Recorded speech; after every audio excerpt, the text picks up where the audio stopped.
L'équipe, bienvenue sur ma chaîne Legacy United. Dans cette vidéo, du coup, nous allons parler de cette énième défaite de Manchester United à l'extérieur face à Tottenham. Une défaite qui nous laisse un goût amer. Une défaite qui n'est pas bon pour nous parce qu'on perd du point et aussi on perd notre place au classement. Avant le début du match, on était 13e au classement. Et cette défaite-là, ça a de la conséquence sur le classement de Manchester United. Donc, voilà. Sur ce, abonnez-vous, un petit like, un petit commentaire, ça fait toujours plaisir. Bon visionnage à vous.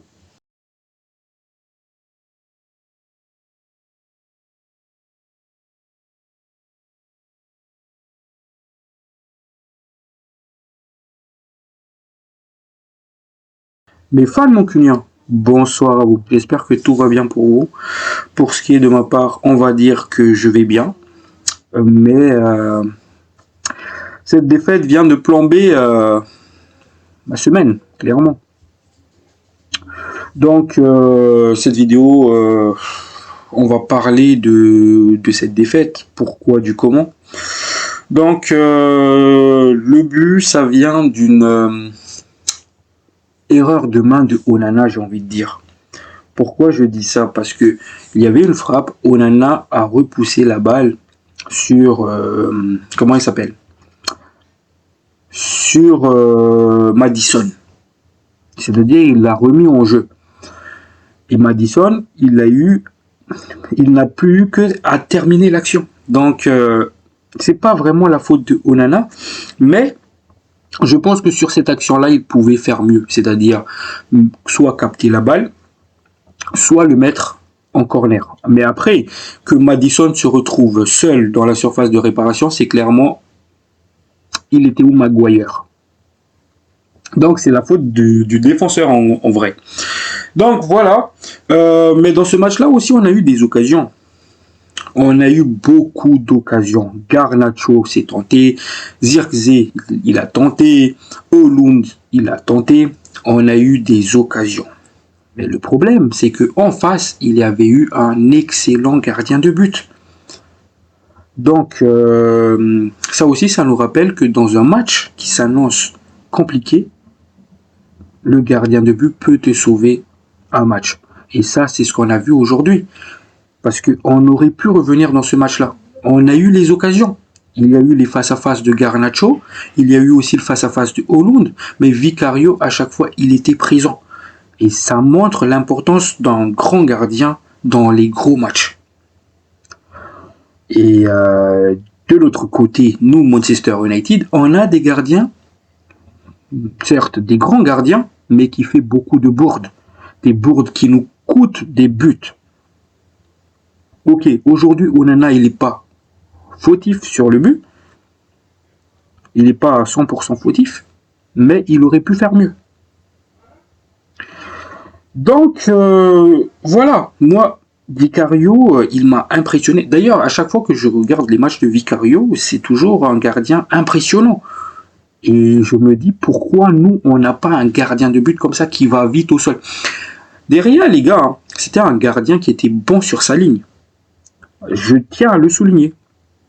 Mais là où Derea était mauvais, c'était ses jeux au pied, balle au pied. Mais Derea, c'était un gardien bon sur sa ligne. Donc voilà. Donc dans ce match-là, Ruben Amorim, déjà, il nous a parlé pendant la conférence d'avant-match de qu'est-ce qu'ils ont travaillé à l'entraînement pendant cette semaine. Il nous a parlé d'intensité, de physique et de tactique. C'est ce qu'ils ont travaillé à l'entraînement. Sauf que dans ce match-là, il n'y a qu'un joueur qui était au niveau. Et c'était Dorgu. Ses coéquipiers, ils n'étaient pas présents.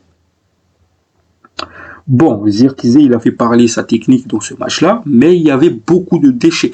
Garnacho, pareil. Il a fait parler de sa vitesse, mais il y avait beaucoup de déchets. Højlund, pareil. Et Bruno Fernandes, pareil. Mais aussi, dans ce milieu de terrain, il nous manquait Ugarte. Pourquoi? Parce que vers la fin du match, enfin en deuxième mi-temps, on voyait que l'équipe des fois était divisée en deux parties. Pourquoi? Parce que Casemiro n'a pas les jambes pour couvrir. Et vu que Bruno Fernandes n'est pas complémentaire non plus, ça crée des trous au milieu de terrain. Bruno Fernandes, on va y revenir aussi. Tu es censé être le capitaine d'équipe. Et ça, ta mentalité, j'ai pas aimé. Certes, en deuxième mi-temps, tu t'es réveillé, mais ta mentalité, quand tu perds la balle, tu fais pas l'effort pour revenir. Tu es là en train de râler quand il y a faute. Au lieu de revenir, non, mais il faut que tu arrêtes au bout d'un moment, parce que là, ça commence à m'énerver. Donc voilà, il y a eu des occasions, mais encore une fois, il y a eu un très très bon Vicario, mais nos joueurs aussi, ils n'ont pas fait l'effort de bien placer la balle. Donc voilà.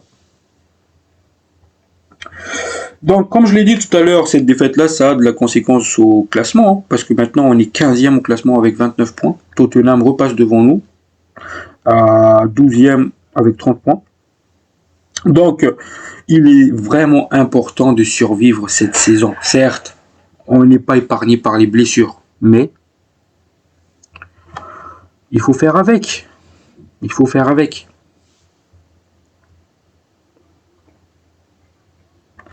Donc, Amorim, après le match, il a dit, je pense qu'on va récupérer quelques joueurs pour le prochain match. Nous devons être ensemble pour terminer la saison. On va récupérer qui du coup? Selon moi, soit Mason Mount et Luke Shaw, je pense. Et si ça c'est les deux, je pense que ça sera important de les avoir pour finir la saison. Mais avec ces deux joueurs-là, on ne sait jamais. Est-ce qu'ils vont se reblesser derrière ou ils vont être avec nous jusqu'à la fin de la saison? Je pense que l'idéal, c'est que les deux joueurs ne se reblessent plus jusqu'à la fin de la saison parce qu'on en a besoin. Donc, avant son carton jaune en fin de match, Patrick Dorgu avait remporté tous ses duels, c'est-à-dire 7. Et c'est ce que je veux vous dire. Dorgu, dans ce match-là, il m'a impressionné. Il a fait parler sa vitesse, il a mis l'intensité, il a mis aussi l'agressivité dans son jeu. Donc c'était clairement le joueur qui a répondu présent. C'est le seul joueur qui m'a fasciné. C'était le seul point positif. Donc, j'ai pas envie de dire aussi.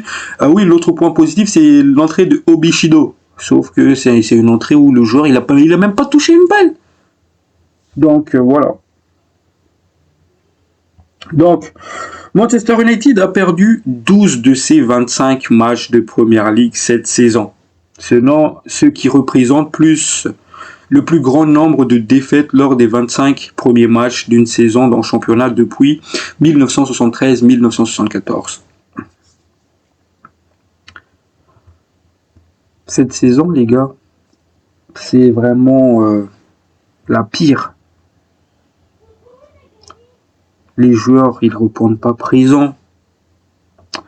Ineos qui décide de changer de coach en plein milieu d'une saison, au lieu de le faire pendant l'été.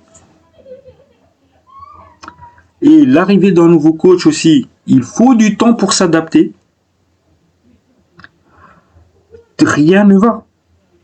Rien ne va. Et ça, les gars, c'est une partie, voire même la plus grande partie de ça, ça vient de Ineos. Parce que s'il voulait vraiment changer de coach, il aurait pu le faire pendant l'été, pour que Amorim soit là pendant la prépa d'avant-saison. Mais ils ne l'ont pas fait. Ils voulaient faire confiance à Erik ten Hag, alors qu'on l'a déjà vu sa limite pour sa deuxième saison à Manchester. Mais non. Donc voilà.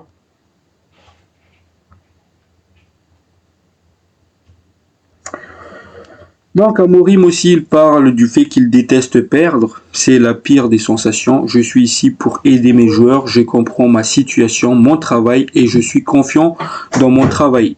Et je veux juste gagner des matchs. Ok Amorim, nous aussi. Nous aussi, on veut voir des victoires. Mais voilà.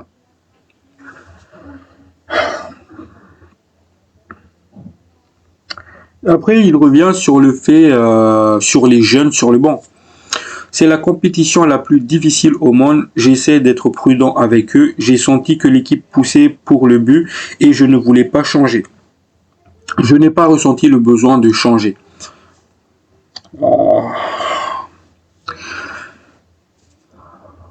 Moi, je commençais à me dire pourquoi Amorim, il tardait à faire entrer des joueurs. Ok, l'équipe poussait, mais il manquait d'efficacité devant le but. Moi, je commençais à me dire pourquoi Amorim, tu n'as pas fait jouer Obichido à la 70e minute, tu l'as fait rentrer. La fougue de la jeunesse, peut-être qu'avec sa fougue de jeunesse, il allait faire la différence. Moi, sur ce fait-là, je t'en veux beaucoup pour cela. Parce que tu avais des jeunes, tu as préféré la carte de prudence au lieu de faire confiance à la fougue de la jeunesse, ce qui pourrait apporter en plus. Voilà. Donc, sur ce fait-là, je suis pas d'accord avec toi. Après, Manchester United n'a pas réussi à marquer lors de 10 de ses 25 matchs. Seul Everton, 12, a fait pire en Première Ligue cette saison. Donc, c'est des stats terribles qui est en notre défaveur. Manchester United, c'est une équipe qui a du mal à marquer cette saison. Non seulement on a un des pires stades défensifs, j'imagine qu'on est 18e au classement, ou même 16e par rapport au but encaissé. Mais on n'arrive pas à marquer non plus, parce que cette saison, je pense, on a marqué 28 buts. C'est très très peu. Et c'est pour ça que j'arrêtais pas de répéter, il nous faut un grand attaquant, il nous faut des pistons capables de mettre la balle. Parce que on marque pas beaucoup de buts. 28 buts cette saison, les gars, en Première Ligue.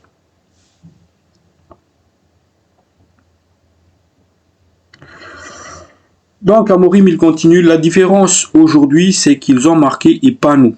Nous avons eu des occasions, nous avons eu des situations de transition, nous avons essayé d'obtenir un résultat, mais ils ont marqué et pas nous. C'est vrai, c'est comme ça que marche le football. C'est que t'as beau avoir des occasions, des fois tu les mets pas. Donc oui, Tottenham, ils étaient réalistes sur ce but-là, parce que Onana a repoussé la balle et comme par hasard, il l'a repoussé sur Maddison. Et il y avait aussi en deuxième mi-temps une occasion similaire où Vicario aussi a repoussé la balle, mais il est allé vite pour le récupérer. Vous voyez la différence? C'est que c'est pas que une question de but marqué. C'est aussi il y a aussi le gardien de but. Donc voilà. Donc oui, c'était les débuts professionnels de Shido Obi, mais quoi, il a joué quoi, 2 minutes? Et ça, Amorim, ça m'a pas plu. Ça m'a pas plu, c'est pas passé. On était en train de perdre 1-0. À la 70e minute, quand tu vois que l'équipe n'y arrive pas, même si on se crée des occasions, tu dois faire des changements. Tu vas pas faire ton premier changement à la 90e minute. Il faut le faire tôt. Peu importe tes excuses sur ça, je t'en veux sur ce fait-là. Oui, l'équipe poussait beaucoup, donc je préférais être prudent sur mes changements. Non. On était en train de perdre. Il fallait des changements. Tottenham, par exemple, ils étaient en train de gagner leur changement. Ils étaient à la 70e minute. Et nous qui est en train de perdre. Non. Là, il n'y a pas d'excuses. J'aime pas ce genre d'excuses, les gars. Il faut que Amorim, il comprenne que même si c'est des jeunes, il faut les laisser jouer. Parce que tu les as mis sur ton banc. Il n'y a pas d'excuses comme quoi je préférais être prudent, l'équipe poussait beaucoup. Tu sais, ton équipe là qui était en train de pousser, certains joueurs étaient déjà fatigués. ça peut continuer à pousser avec d'autres jeunes qui arrivent sur le terrain. Et ça passe pas du tout à Amorim. Donc, il continue sur le fait il faut oublier le passé. Ne pas se focaliser sur le calendrier ou sur le contexte. Il faut travailler et préparer le prochain match. On peut pas revenir au passé, hein. Le passé, c'est le passé. On a perdu. Donc, ce qu'on peut faire, c'est, oui, se concentrer pour le prochain match, pour récupérer le point. Parce que, voilà. Mais j'espère aussi que pour le prochain match, tu vas lancer les jeunes. C'est pas question de 2 minutes sur un terrain où il a même pas touché la balle. Je veux que tu lances les jeunes. C'est tout ce que je te demande. Et aussi de gagner, bien sûr. Donc voilà. C'était vraiment un match déplaisant pour nous fans mancuniens. Une défaite... Honnêtement, est-ce que quelqu'un d'entre nous s'est attendu à gagner ce match-là? Moi, même dans ma preview, j'avais parlé d'un match nul. Mais honnêtement, je voyais pas Manchester United la gagner. Je me suis dit, oui, mais on a eu une semaine d'entraînement, oui, mais en même temps, on a eu des blessures aussi. Donc, c'est pas vraiment une grosse surprise cette défaite. Surtout que Tottenham a récupéré des joueurs qui les manquaient, hein, Vicario ou Udogie. Et que nous, des joueurs importants comme Amad Diallo ou Ugarte se blessent. Donc voilà. Conséquence logique. Maintenant, il faut récupérer des points par n'importe quelle manière. Et surtout, le point positif, c'est que Amorim souligne qu'on va avoir des retours de blessures. J'espère vraiment que c'est Mount et Luke Shaw. Donc voilà. Mais sinon, cette défaite-là, elle fait mal. Donc voilà. Si vous êtes arrivé jusqu'à là, l'équipe, abonnez-vous, ça fait toujours plaisir. Un petit like, un petit commentaire. Sur ce, prenez soin de vous. Ciao, ciao.